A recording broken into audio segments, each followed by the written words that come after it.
You're watching Life on Video.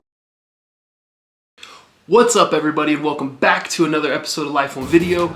Today, I'm here at home in my studio, and I'm going to give you a review because we just went to Disneyland, and I'm going to show you how to win Disneyland in 2022. Let's check it out.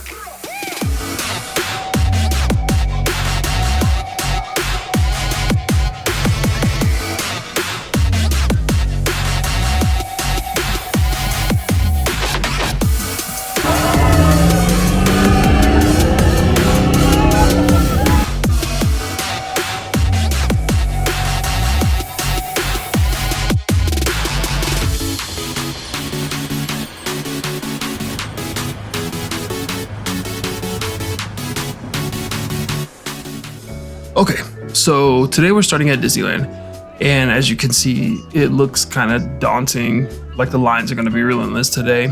But to be honest, kind of walked in and just had the park to ourselves. This was about 8:15. We walked in, headed straight for one of our favorite rides, which is Jungle Cruise. It was literally a 15-minute wait from the time we got there. So we're talking maybe we got there at like 8:35. We were on the ride by 9. Perfect. A cool thing we were able to do after Jungle Cruise was the Mark Twain had just ported, so we walked straight on and boarded. It was really nice. The queues this day really weren't that bad. You're talking maybe 30, 45 minutes for most rides. Like right here's Pirates. It looks definitely like you're gonna be there for hours, but it really was like a 40-minute wait. And they extended the queue to be so long that you just literally felt like you were moving the whole time. So there wasn't a lot of time just stuck in one spot. And like everybody knows, Pirates is a very efficient ride. They fill those boats and get them through. Even though it is a longer ride, it's a very efficient ride. So one of the first tips to winning Disney in 2022 is you have to be mobile. You gotta be ready to walk, because sometimes you'll be on the other side of the park and then all of a sudden you'll see on the other side that it's dropped to like 20, 30 minutes for a ride that you've been wanting to ride. You kind of got to make that trek over there at that time to get on that ride, because you never know if it's going to come back up. For example, we got off Mark Twain, came straight over here to Buzz Lightyear because it was like 35 minutes. We literally waited 35 minutes and we got on. The rest of the day, it was up 40 over, which wasn't terrible. But when you find it at a low wait time, you got to be able to make those moves to get it. This is pretty cool. It's the Disneyland Band. They're over at Star Wars Launch Bay, which we know nothing's going on there. And they just come out and they play a little show for everybody in Tomorrowland. We still treat our days in the park like we did when there was free Fast Pass. We find what's available now. We used to book it and go ride it. Now we just make our way over there and go ride it. Like this ride, for example, the Storybook Land Canal Boats.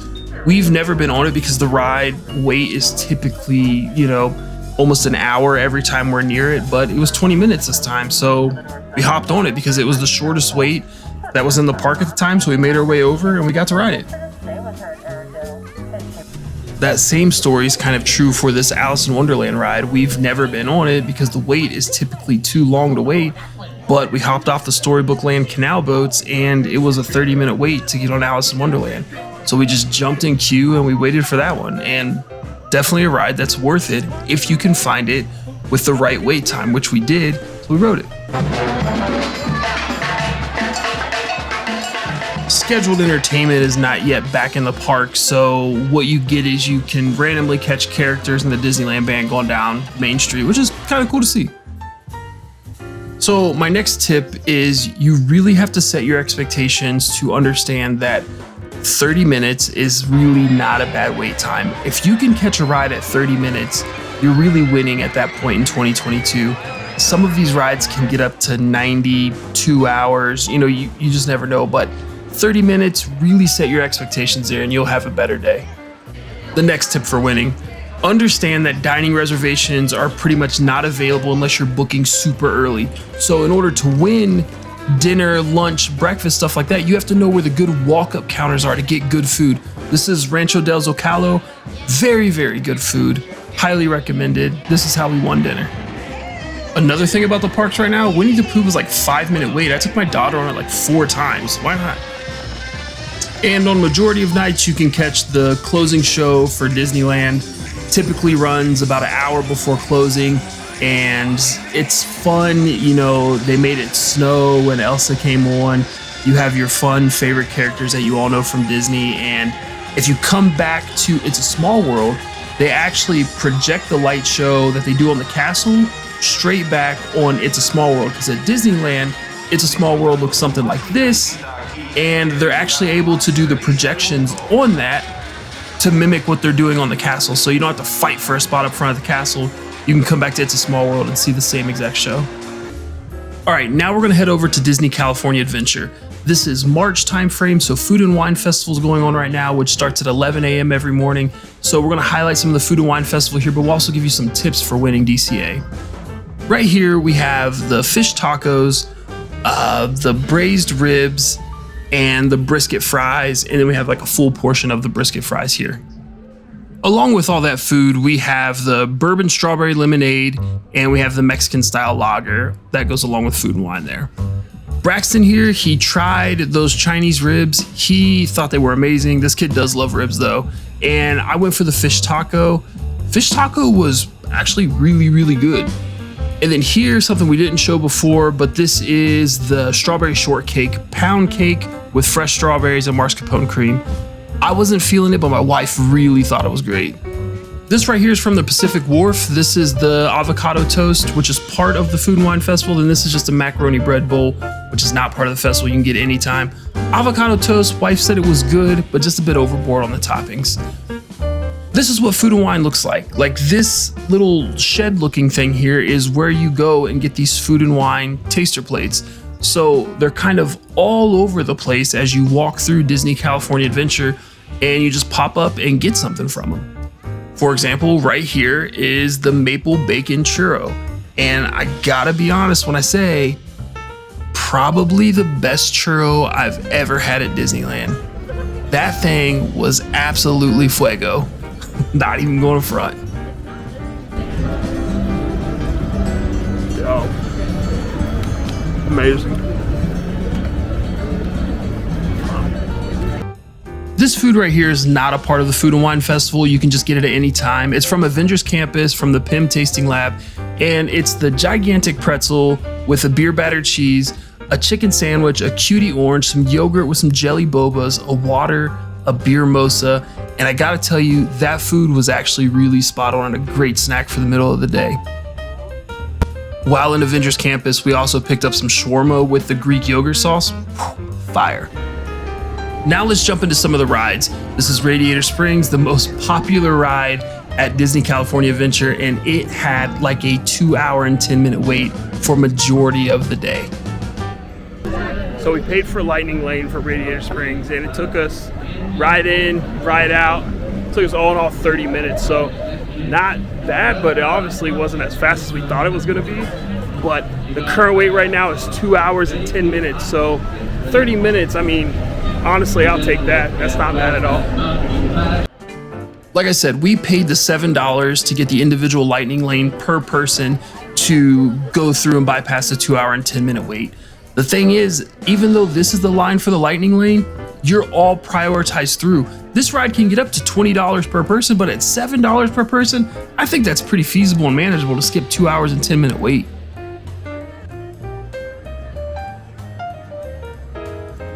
All right, so of course we gotta stop for some classic treats at DCA. This is the adorable Snowman ice cream treats. It's a non-dairy lemon ice cream with a blue slush in the middle. This is actually an adult version that has blue curacao in it, but you can get the non-alcoholic versions like my kids have here, and my wife has like a spicy mango savory treat, which is kind of cool too. She said it was really good. One of the factors that makes DCA really popular for adults is that alcohol is more prevalent throughout the park. Here is the Festival Beer Garden, where they have a lot of tastings for the Food and Wine Festival when it comes to alcohol. So I went ahead and purchased the flight. It did have some dark beers, some light beers, some sours, and I purchased a little 5-ounce glass of mead. It all turned out really, really good, and I was satisfied with it. Okay, here's my ultimate pro tip for Disney California Adventure, especially during a food and wine festival. The food and wine festival doesn't actually start until 11 in the afternoon. So if you get there at 8, you can honestly take advantage of every single ride, minus Radiator Springs and Web Slingers, because those are always a long wait. But every other ride typically has like a 5-minute wait, which is a walk-on, to a 20-minute wait. And you can breeze through like 9 rides in those 3 hours and literally just spend the rest of your day enjoying the food and wine festival, hopping on rides as you see the wait times are low, enjoying drinks with the family, with your friends, such as this spicy apricot drink right here that we had. There's lots of things to be done at California Adventure, but if you don't take advantage of the free time you get in the morning before the festival starts, you won't be able to enjoy all of the other options that Disney California Adventure has to offer you. Again, we did purchase the individual lightning lane for Web Slingers as well. It was only $7. It does max out at $20, but it was only $7 per person. It all day was a 2-hour plus wait.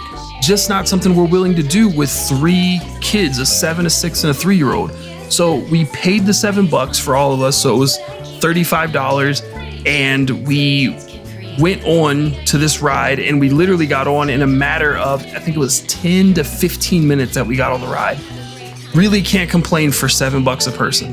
Open house.